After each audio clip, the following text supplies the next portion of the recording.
भारत की सरकार अपनी बजट का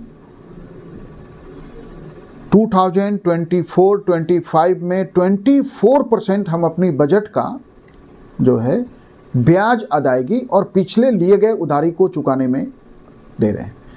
वह 24% इस बार निश्चित रूप से इस बजट में बढ़ जाएगा।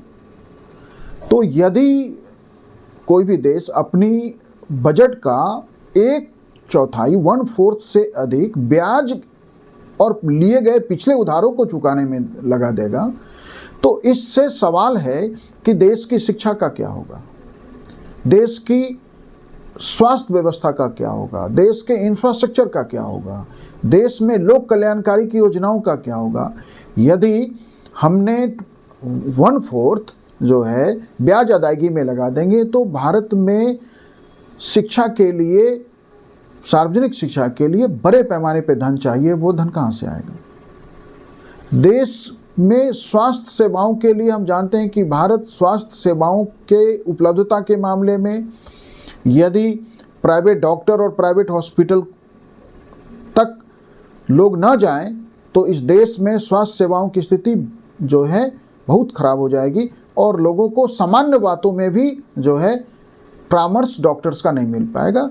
हम ज़्यादातर लोग तो जो है निजी डॉक्टर्स के पास, प्राइवेट प्रैक्टिशनर्स के पास जाके जो है अपना परामर्श लेते हैं या हॉस्पिटल्स में, प्राइवेट हॉस्पिटल में जाके इलाज कराते हैं।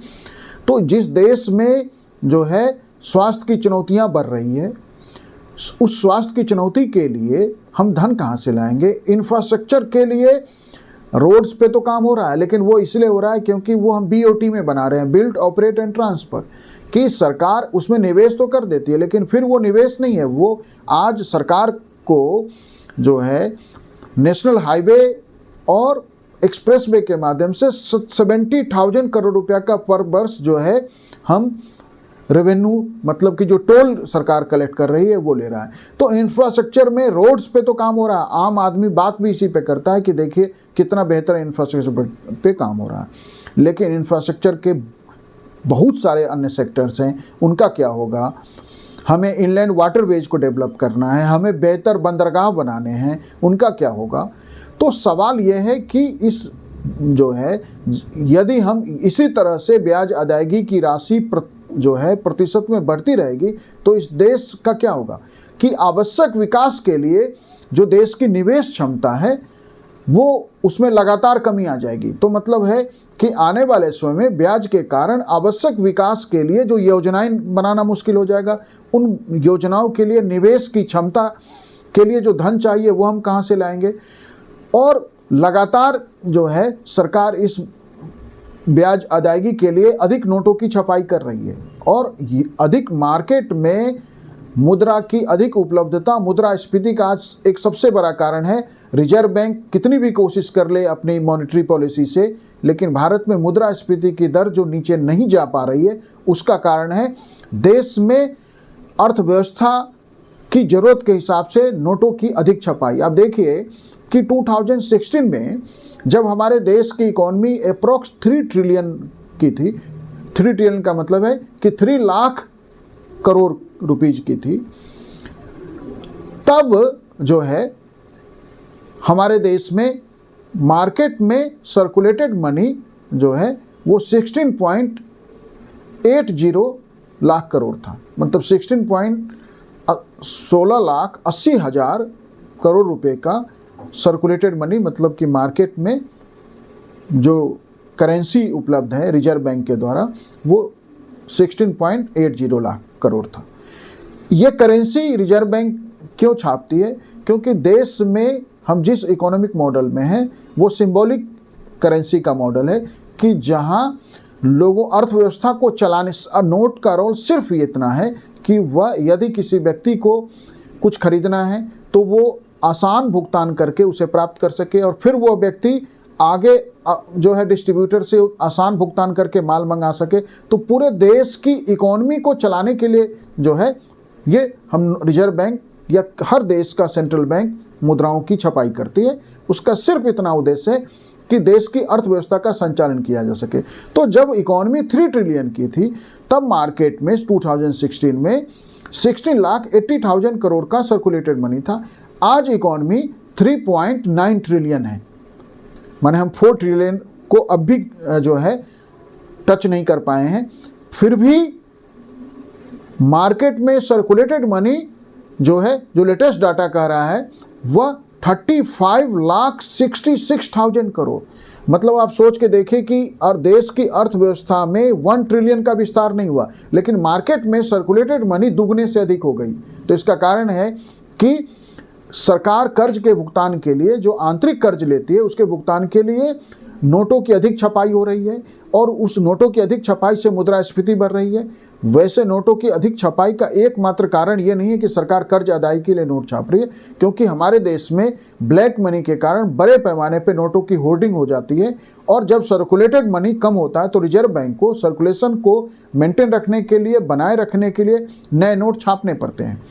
लेकिन एक बड़ा कारण जो है मुद्रास्फीति का यह है कि सरकार कर्ज भुगतान के लिए अधिक पैसा छाप रही है।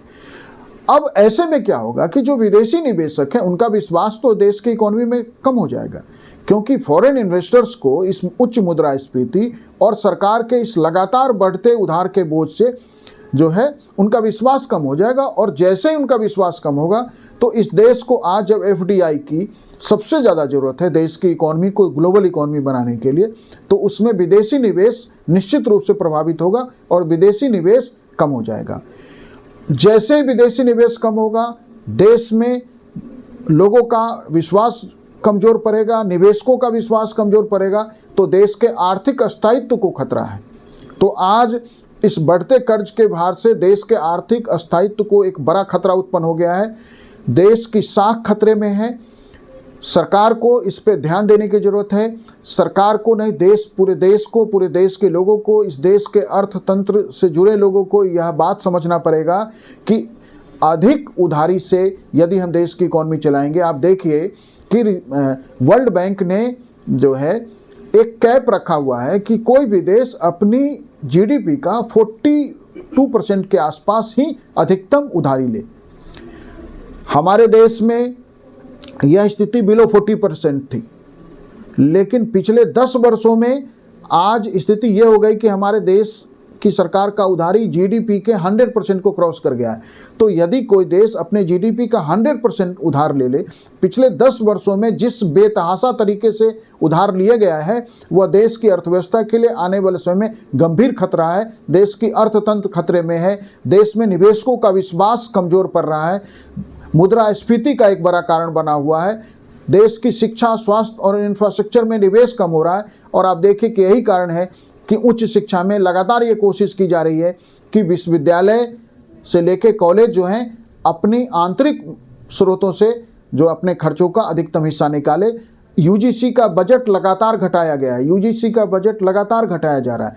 तो सभी सेक्टर्स में जो है सरकार कदम पीछे खींच रही है। उस देश में जो वेलफेयर स्टेट है, ये लोक कल्याणकारी राज्य है, जिस लोक कल्याणकारी में शिक्षा, स्वास्थ्य जैसी बुनियादी चीज़ें उपलब्ध कराना सरकार की जिम्मेदारी है। और इस जिम्मेदारी को लगातार बेतहाशा जो है गलत आर्थिक नीतियों को, गलत आर्थिक योजनाओं के नाम पे यदि हम उधार लेंगे तो यह देश की साख, देश का आर्थिक तंत्र, अस्थायित्व सब खतरे में पड़ जाएगा।